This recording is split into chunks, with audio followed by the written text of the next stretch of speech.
imisebenzi iyashoda. I'm the one ofisa ukuvuka ekuseni ayetohweni extend umuzi ekhaya. I'm the one ofisa ukuthatha isibhamu vele ngiyokhomba inkinga ngisengaboshwa wagaxela nonkeshembu uze ngithole emakhasini nakhona ngizama inhlanhla kwilotho kuyaphambana ngathi ngifuna uthando lutho umaqondana uphethwe eHollywood angisoze ngagive up. Sometimes inhlupheko ifuna ngithwale ngiyi-avoida ngifuna ukuphila kahle ngishawa ama-econ makushisa ilanga mangizikhipha kube izi ukuthi ngwele ulwandle. Impilo engiyifisayo ukucaphuna kusale impilo engiyifisayo ukuthi kuphilwe kahle ekhaya. Ngizofayitha ngindoda ngizolimba le dayimani angifuni ukushona ngibroke sokola isizukulwane ngifuna imali engabaleki ngisho inkulungwane. Impilo engiyifisayo ukuthi kuphilwe kahle ekhaya. Ngizofayitha ngindoda ngizolimba le dayimani angifuni ukushona ngibroke sokola isizukulwane ngifuna imali engabaleki ngisho inkulungwane ngifuna imali engabaleki ngisho inkulungwane.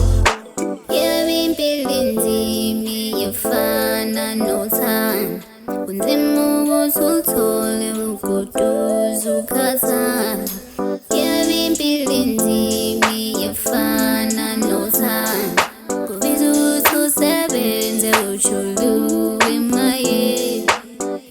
Impilo inzima iyafana nothando kunzima ukuthi uthole ugoduza ukhathana.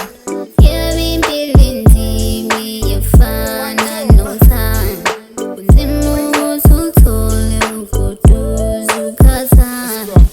Thiwa lithatho semnyango limbeke emsamo ntwana ngimina one day lizoshine. Impilo engiyiphilayo nje ukuzipha ithemba noma kubheda siphume endlini zodaka amaphuphethi angaphezu kwamandla. Itoho usulitholile please ungalijaji ngisho ngakunika amakinati. Yamukela ukuthi impilo uyiqala phasi ungajahi phezulu uzoduka endleleni usikhandle ukuya phambili ungayilahli inhlonipho. Kunzima ukuba indoda isisho lesa kusona isiqoko alingithathe nami emnyango lingibeke emsamo ngigrave ima-currents ngumkhandle ngobhig Zulu. If ungazonda ukulala nami ngingaphuma osizini ngi-traumatized nje all I'm thinking about impilo yami. Ngisazofaka amandla qhakaza kusasa lami ave ngiba nesibhiliyoni makiwa ngasemphantweni ngizowaphatha amamiliyoni makiwa ngakwi-balance udouble C povakazi tinka dreamer qeda phela manje.